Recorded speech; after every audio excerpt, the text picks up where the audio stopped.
Kita nyo na dumami ulit yung tubig. Siyempre dinagdagan ko yan, paubos na kasi yung tubig dito eh.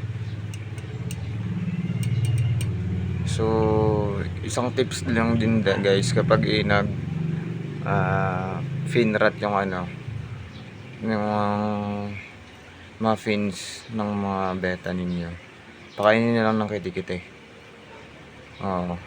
Kitikite lang para hindi mag finrat yung mga fins ng beta ninyo. Ito nag finrat yung dorsal niyan eh. Nakita ko kasi nag finrat, nag close na dito sa may gap pa siya ngayon, wala, mayroon pa konting gap.